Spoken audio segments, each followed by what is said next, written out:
Професор Јанасиевски, на самиот почеток еве да објасниме зошто е потребно воспоставување и создавање на Совет за социјална заштита на ниво на плански регион.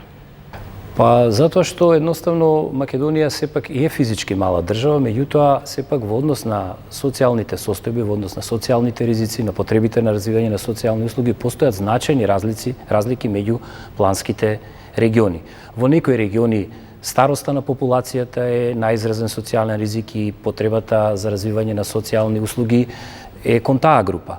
Во други, да кажеме, особено демографски подинамични региони на нашата земја, најголем социјален ризик е детството и прашањата врзани со детството, што значи таму како проблем се наметнува што поголемиот обезбедување, што поголем опфат на деца во детските градинки. Значи, различните плански региони, различните делови на нашата држава имаат различни потреби за социјални услуги и затоа значи е предвидено формирање на вакви совети за социјална заштита на ниво на плански региони, каде што ќе се артикулира специфичноста на тој одреден плански регион во однос на развивањето на потребните социјални услуги. Тоа е едната димензија, а втората димензија е што давањето социјални услуги сепак е една комплексна работа. И помалите општини, особено руралните општини, за жал немаат никакви капацитети за влегување во овој сложен процес и затоа потребна е токму и меѓуопштинска соработка, а Советот на регионално ниво тоа го овозможува,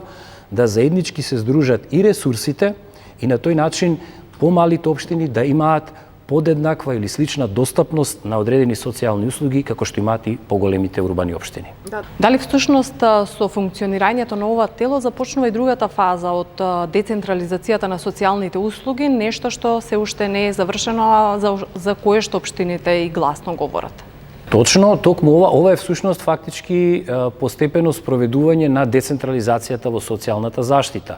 И јас тоа и тука го неколку пати го истакнав, не може да очекуваме, погрешно е да очекуваме дека децентрализацијата во социјалната заштита ќе се одвива на идентичен начин како во образованието или во детските градинки, значи со блок дотации, со пренесување на институциите и надлежностите.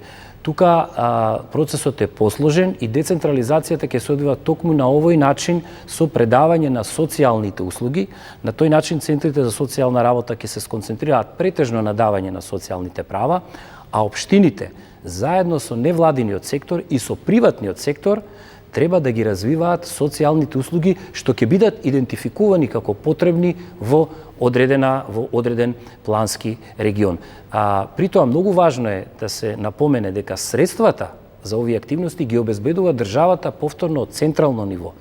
Што значи дека тие средства нема по дефолт да доаѓаат во општините врз основа на број на жители или на други параметри, туку ќе бидат доделени на општините што ќе креираат апликации кои што ќе бидат направени согласно критериумите. Значи општините во соработка со невладиниот сектор или со приватен давател на социјална услуга треба добро да аргументираат потребата од таа услуга, да ги докажат своите капацитети во однос на развивањето на таа услуга и веднаш по тој процес следат тогаш по дефолт парите од централниот буџет за одвивање на таа социјална услуга. Впрочем, во вашиот регион веќе имаме примери, значи еден таков пример кој што веќе се одвива е примерот на давањето услуга на помош и нега во домот, која што се дава тука на територијата на општина Струмица, а која што ја дава за потребите на општината организацијата на Црвениот крст, која што е лиценцирана. Така што овој модел што веќе го имаме, тој сега треба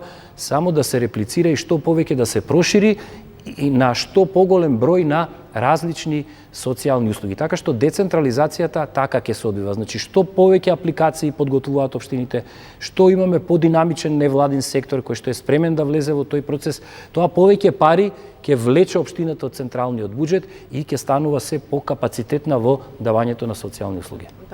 Тоа е со државните средства, што е со меѓународните фондови, дали давателите на социјални услуги ќе има достап и до меѓународни фондови? Да, точно, меѓународните извори во Македонија и досега биле многу издашни.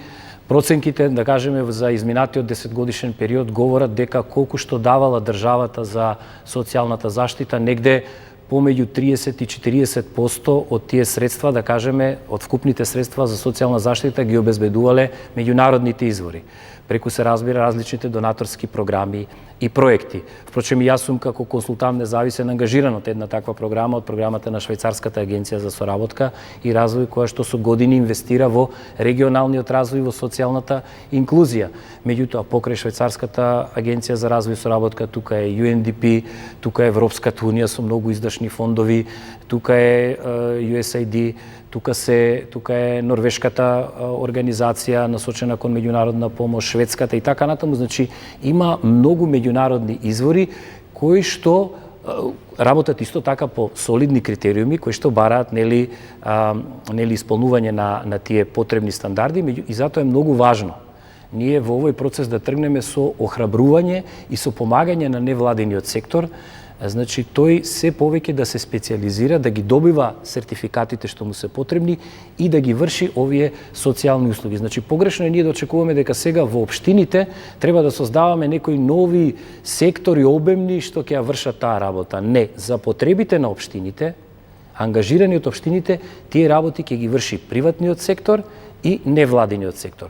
Во дел од социјалните услуги многу посоодветен е невладиниот сектор, како на пример заштита и изгрижување на жртвите на семејно насилство, помош и нега во домот, лична асистенција и така натаму.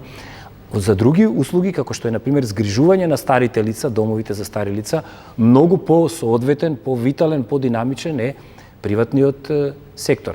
Така што, значи, меѓутоа, секој регион и во рамките на регионот, секоја општина, треба сама да ги процени своите потреби во тој дел и доколку добра проценка направи на потребите, ќе биде полесно да подготви добра апликација и полесно и побрзо да добие средства, било од централниот буџет државен, било од овие издашни меѓународни извори што функционираат во нашата држава. Да. И на самиот крај, дали досега имаме некаков позитивен пример на функционирање на ова тело и ги има ли дадено првите резултати?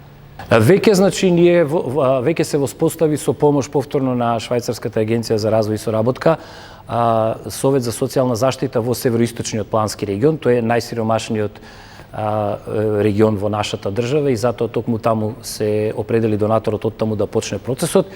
И веќе паралелно со создавање на Советот, веќе изготвивме, бидејќи практично сме ориентирани, изготвивме и еден проект кој што веднаш беше успешен, имено се добија средства во износ од над 100.000 швајцарски франци за обезбедување на транспорт на децата во сите дневни центри за деца со попреченост во тој регион. Значи, во трите дневни центри, во Куманово, Крио Паланка и Кратово, за секој дневен центар беше купено по едно специализирано комбе, прилагодено нели за лица со попреченост, и всушност на тој начин ќе се врши транспорт до сите дневни центри, кој што и досега беше проблем, затоа што имавме негде случаи да дури 30% од корисниците на услугата не доаѓаа редовно секојдневно, затоа што имаа проблем со транспортот до локацијата на дневниот центар. Така што би рекле на овој пример уште веднаш се покажа оправданоста и функционалноста на овој совет. Така што очекувам и во овој, во југоисточниот плански регион, бидејќи тука има исто така доста голем ангажман и досега на повеќе невладини организации кои што се лиценцирани, активни се исто така и дел од општините во таа сфера, така што очекувам да овде резултатите бидат уште поголеми, што значи дека кога ќе почне да работи овој процес, здравје тоа ќе се случи секако по локалните избори, меѓутоа предвидено е тоа да се случи веднаш по локалните избори и веднаш врз основа на диагнозите и на дефинирањето на потреби од страна на центрите за социјална работа и на општините, веднаш да се тргне во подготовка на апликации и во развој на нови социјални услуги тука за овој регион.